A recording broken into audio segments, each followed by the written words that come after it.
네, 현장에 나와 있는 팩트TV 아나운서 오창석입니다. 저희는 현재 팽목항 현장에 나와 있습니다. 고발뉴스와 팩트TV와 고발뉴스 현재 공동 생방송 중입니다. 네, 오늘 오전 6시였죠. 다이빙배를 실은 알파잠수 이종인 대표와 함께 저희 촬영팀 그리고 고발뉴스의 이상호 기자가 세월호 참사 사고 현장으로 출발을 했습니다. 현재는 도착을 해서 해경 측과 어떻게 수색 작업을 펼쳐나갈 것인지에 대한 협상을 하고 있는 것으로 알려졌습니다. 말미에 그 내용을 다시 종합해서 전달해 드리도록 하겠습니다. 네, 박근혜 대통령이 결국 참사 14일째 만에 공식적으로 사과를 했습니다. 그동안 왜 대통령은 나서서 사과를 하지 않는가, 책임을 지지 않는가에 대한 비난 여론이 들끓었었죠. 정 총리 사과 이후에도, 사의 표명 이후에도 비난 여론이 거세지자 결국 대통령이 직접 사과를 표명했는데요. 간략하게 내용을 설명을 드리면 사전에 사고를 예방하지 못했고 초동 대처와 수습이 미흡했던데 뭐라 사죄를 드려야 할지 모르겠다라고 밝혔습니다. 또한 이번 사고로 많은 고귀한 생명을 잃게 돼서 국민 여러분께 죄송스럽고 마음이 무겁다라고 밝혔습니다. 물론 이런 대국민 사과를 했죠. 취임 2년 만에 4번째 사과인데요.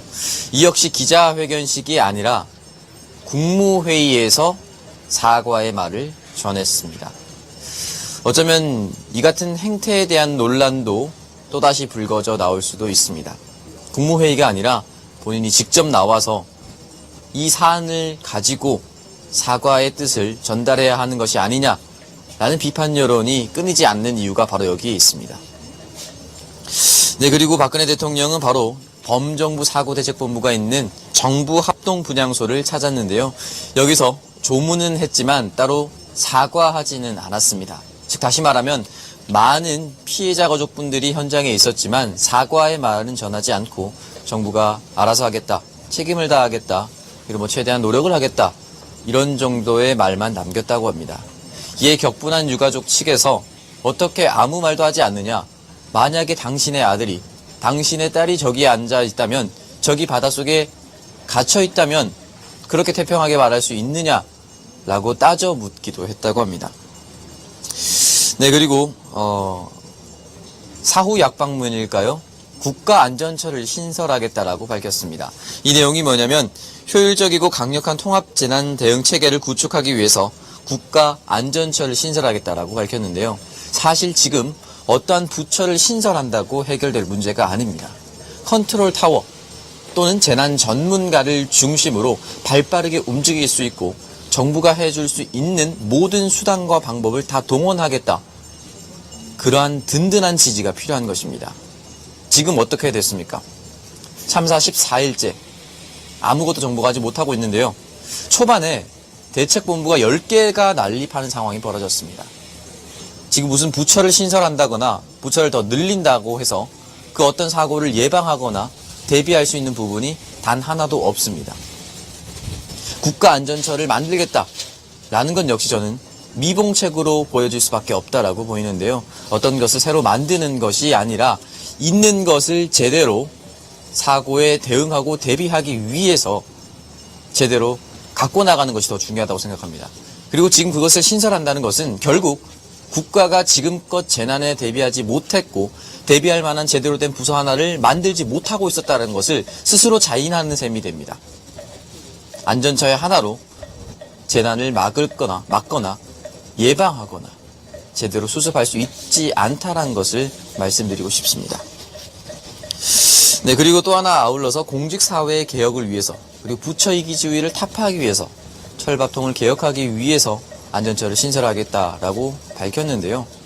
역시나 그 부처 하나를 신설한다고 해서 모든 문제가 해결되는 맞는 키가 되긴 어렵습니다. 근데 또 하나 안타까운 소식을 전해드리고 싶은데요. 한심한 정부다라고 느껴질 수밖에 없는 부분이 있습니다. 지금 전국 각지의 조문객이 들끓고 있고 끊이질 않고 있고 안산에만 17만 명이 넘어섰다고 합니다. 당연히 조화도 물량이 동인할 수밖에 없는데요. 이 물량이 동인할까봐 이미 일주일 전에 임영호 화훼 협회장은 국화 2만 송이를 기부하겠다라는 뜻을 밝혔습니다. 기부할 방법을 몰랐기 때문에 안산 단원고를 책임지고 있는 교육부에 전화를 걸어서 내가 국화 2만 송이를 기부할 테니까 어떻게 하면 되느냐, 현장에 있는 그 합동 분향소 책임자의 전화번호를 알려달라고 요청을 했다고 합니다. 그런데 돌아온 답변이 교육부 관계자가 개인정보이므로 알려드릴 수 없습니다 라고 말했다고 합니다. 그래서 임 회장은 그러면 내가 2만 송이를 가지고 있으니 기부할 방법을 찾아서 나에게 알려달라고 했답니다. 그런데 일주일간 대답이 없었다고 합니다. 국화 생화의 유통기한은 일주일. 결국 2만 송이가 전량 폐기될 위기에 처해지자 결국 임 회장은 경매로 팔아넘겼다고 합니다. 도대체 기부 하나 받아들이지 못하는 정부에 우리가 살고 있습니다. 2만 송이를 선뜻 내놓으면 무엇을 합니까? 받아줄 곳이 없는데. 여지껏 우리는 방법을 대책하라, 구축하라, 그리고 정비하라라고 얘기했는데 이제는 준다고 해도 받지 못하는 정부의 앞에 신뢰는 땅에 떨어지고 그저 참담하고, 더 솔직하게 말씀드리면 지금 살고 있는 우리나라가 내 나라가 아니었으면 좋겠다라는 생각마저 듭니다. 네, 그리고 세 번째 소식으로 넘어가겠습니다. 이에 격분한 유가족 측들이 결국 박근혜 대통령, 정홍원 국무총리, 황우여 대표가 보낸 그 모든 정부 여당 측의 조화를 바깥으로 끄집어내라라고 요구를 했습니다.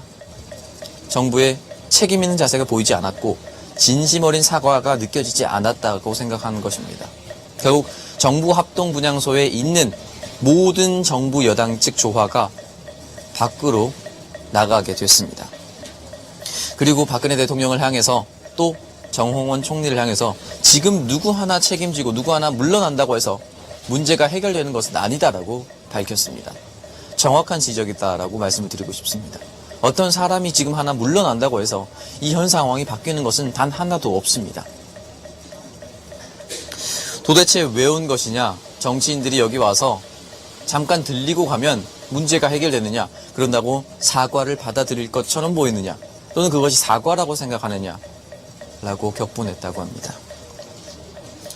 네, 그리고 어제 이브닝 뉴스에서 전해드렸던 소식이죠. 박성미 영화 감독이 올렸었던 대통령 관한 글, 청와대 자유 게시판에 다시 게재가 됐다고 합니다.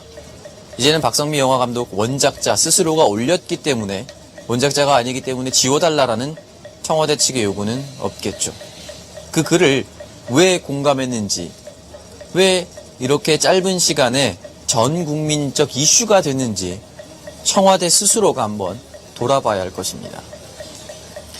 네, 그리고 어제 다소 충격적인 보도가 있었죠. JTBC 뉴스9에서 보도된 내용입니다.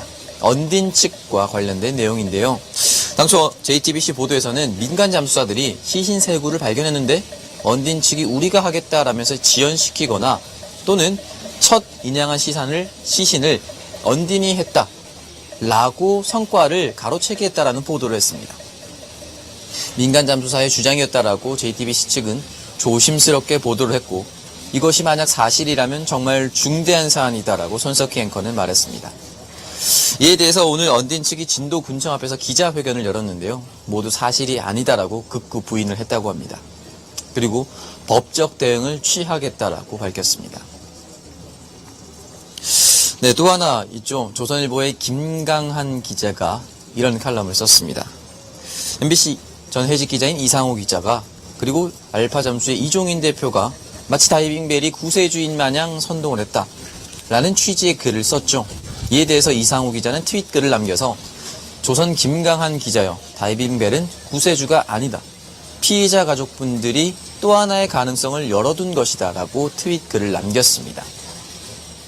지금 다이빙벨이 구세주다라고 그 어떤 사람도 얘기한 사람이 없습니다. 이종인 대표도 그렇게 얘기한 적이 없고 이상호 기자도 그렇게 얘기한 적이 없습니다. 그런데 왜 다른 언론을 그것을 받아서 구세주라는 단어를 덧붙여서 보도하는 것일까요?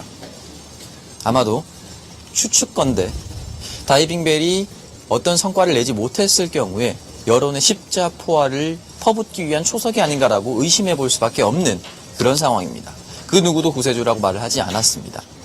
처음 왔을 때 이종인 대표가 그렇게 밝혔습니다. 나의 자비를 들여서 왔고 책임은 내가 지고 우리 아들이 저기 있다라는 생각에 너무 마음이 아파서 내가 직접 여기로 왔다. 한 명이라도 내가 더 구할 수 있다면, 더 시신을 인양을 하는데 도움이 될 수 있다면 내가 하겠다라고 왔다고 합니다.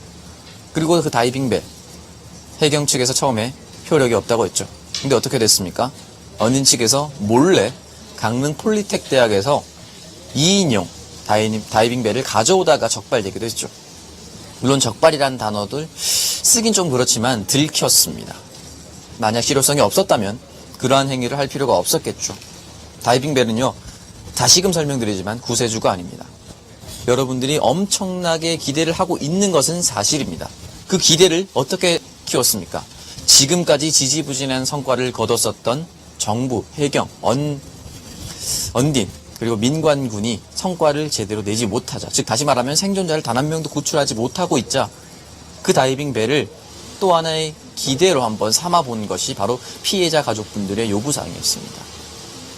그 누구도 구세주라는 단어를 사용하지 않았습니다. 제발 부탁건대 언론이 호도하지 말았으면 좋겠습니다.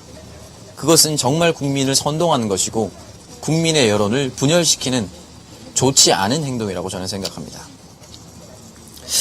네, 현재까지 밤사이에 시신이 추가로 인양이 됐는데요. 탈출한 사람이 174명, 희생자가 193명, 실종자가 109명입니다. 아직도 109명이라는 어마어마한 사람들의 차디찬 바닷속에 있습니다. 우리는 모두 그들이 구조되기를 기다리고, 그리고 정말 피해자 가족분들이 지금 염려하고 있는 시신 유실 상태가 발생하지 않도록 간절히 기도해야 합니다. 마지막으로 이상호 기자의 트윗을 점검을 하면서 설명을 마칠까 합니다. 네, 당초 12시 1분이었죠. 다이빙벨을 현장에서 시험해봤다고 합니다. 모두 잠수부 상태가 좋았고 다이빙벨에 대한 기구에 대한 성능도 어느 정도 만족스러운 상태를 표현했다고 하는데요. 지금 2시 5분이었습니다. 해군과 해경, 언딘이 기존 작업을 방해하지 않기 위해서 알파팀을 선미 쪽으로 작업을 시키기로 했다고 합니다. 당초는 선수의 작업을 하기로 출항을 했었는데 해경과 해군, 언딘 측이 작업을 방해하지 말라, 또는 작업이 방해되니까 선미로 가라고 했던 것이죠. 선미보다 지금 선수에 있는 다인실 구조자가 단 한 명도 나오지 않았기 때문에 선수의 신라 같은 희망을 피해자 가족분들이 요구하고 있었습니다. 물론 작업에 방해를 주지 않기 위해 선미로 가지만 저희가 다시 한번 말씀드리지만 다이빙벨은 구세주가 아니기 때문에 단 하나의 성과 또는 단 하나의 구조, 단 하나의 시신 인양이라도 도움이 될 수 있다면 거기서 그냥 최선을 다해달라는 말씀을 꼭 전해드리고 싶습니다. 저는 오후 브리핑 때 다시 찾아오도록 하겠습니다. 감사합니다.